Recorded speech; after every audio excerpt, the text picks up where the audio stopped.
नमस्कार प्रिय विद्यार्थियों, प्रिय मित्रों। आपके अपने YouTube चैनल हिंदी की पाठशाला गुरुजी के साथ मैं डॉक्टर संजय तिवारी एक बार फिर आपका बहुत बहुत स्वागत करता हूं। प्रिय विद्यार्थियों, मध्य प्रदेश शासन द्वारा प्राथमिक शिक्षक पात्रता परीक्षा के लिए पुनः से आवेदन मंगाए जा रहे हैं। आप लोग इस परीक्षा के लिए आवेदन कीजिए और मैं आप लोगों की यहाँ पर हिंदी की तैयारी कराऊँगा। तैयारी आरंभ करने से पहले हमें ये जानना होगा कि इस परीक्षा में क्या क्या पाठ्यक्रम निर्धारित किया गया है, अर्थात आपसे क्या क्या विषय इस परीक्षा में पूछे जाएंगे और उनका अंक विभाजन किस प्रकार से होगा।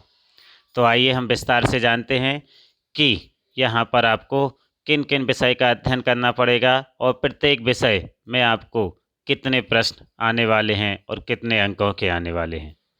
प्रिय विद्यार्थियों, सबसे पहले आपको बता दूं कि ये जो पात्रता परीक्षा है, इसके हेतु 150 अंकों का एक प्रश्न पत्र आएगा और जिसकी अवधि 2 घंटे 30 मिनट होगी।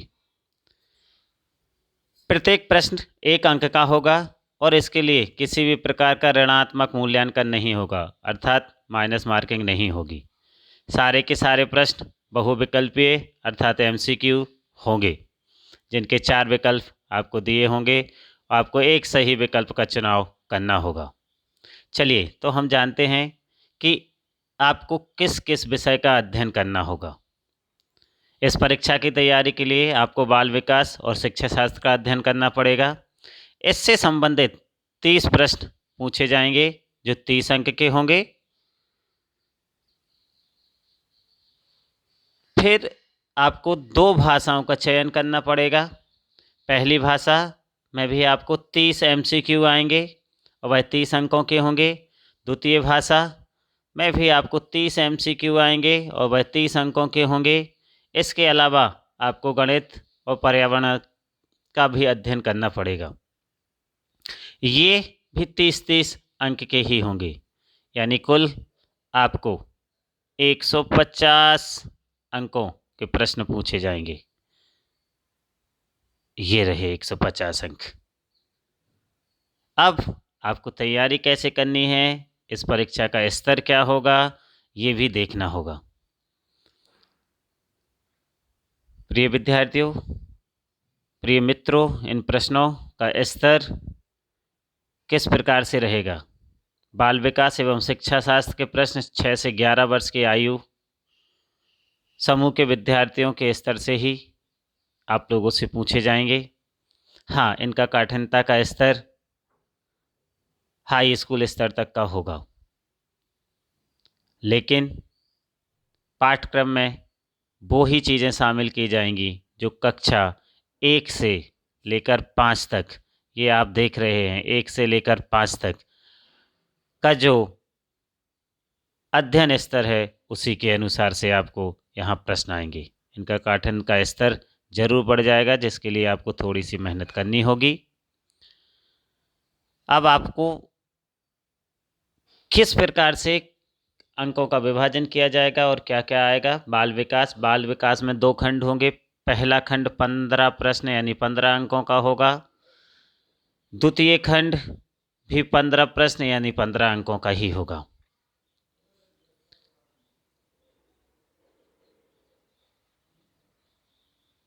हिंदी भाषा मतलब जहां आप प्रथम भाषा के रूप में हिंदी का चयन करते हैं, वहां आपसे 30 प्रश्न पूछे जाएंगे। खंड आ, इसमें भाषा की समझ, उसका अवबोध से संबंधित अर्थात संपूर्ण व्याकरण आपको खंड आ में पूछी जाएगी, जो 15 अंकों की होगी। इसमें आपको पर्यायवाची, मुहावरे, रस, अलंकार, संधि, समास, संज्ञा, सर्वनाम, क्रिया विशेषण, अव्यय, कारक, ये सारी चीज़ें पूछी जाएंगी, जिनका अध्ययन हम अपने इस चैनल पर करेंगे। इसके अलावा भाषाई विकास और शिक्षा शास्त्र से संबंधित प्रश्न भी किए जाएंगे। फिर अंग्रेजी भाषा मतलब आपकी द्वितीय भाषा जो होगी, उसमें आपको अंग्रेजी का आप चयन कर सकते हैं, संस्कृत या उर्दू का भी चयन कर सकते हैं। तो ये भी 30 अंकों की होगी। 2 खंड होंगे, पहला 15 अंक का और दूसरा खंड भी 15 अंक का। तीसरी भाषा संस्कृत अर्थात आपको दूसरी भाषा में या तो इंग्लिश या संस्कृत या उर्दू इनमें से किसी एक का चयन करना होगा। तो ये भी 30 अंकों की होगी, उर्दू भी 30 अंकों की ही होगी। फिर गणित, गणित में भी 2 खंड होंगे, 15-15 प्रश्न, 15-15 नंबर के, जिसमें एक में आपको पेडोलॉजी से संबंधित प्रश्न पूछे जाएंगे और दूसरे में सामान्य गणित से संबंधित प्रश्न पूछे जाएंगे। इसके अलावा पर्यावरण अध्ययन, इसको भी 2 भागों में विभाजित किया गया है। पहला भाग यहाँ 20 अंक का होगा, जिसमें आपको पर्यावरण अध्ययन से संबंधित प्रश्न पूछे जाएंगे, और दूसरा जो खंड होगा वो शिक्षा शास्त्र अर्थात पेडागोलॉजी से संबंधित होगा, जिसमें आपसे 10 प्रश्न पूछे जाएंगे। उम्मीद करता हूँ आप लोगों को ये जानकारी अवश्य ही मददगार सिद्ध होगी और आप अध्ययन करने में बहुत सतर्कता के साथ जुट जाएंगे। प्रिय विद्यार्थियों, ध्यान रखिएगा कि इस परीक्षा में यदि आपको केवल उत्तीर्ण नहीं होना है, बहुत अच्छे अंकों के साथ उत्तीर्ण होना है, तो आपको सभी विषयों का बराबर से अध्ययन करना होगा। इस परीक्षा में आप मेरिट लिस्ट में आए, इसके लिए आपको कम से कम 125 से 130 अंक लाने होंगे। इसलिए मेरे इस चैनल से जुड़े रहिए और यहाँ पर हिंदी का अध्ययन करते रहिए। धन्यवाद।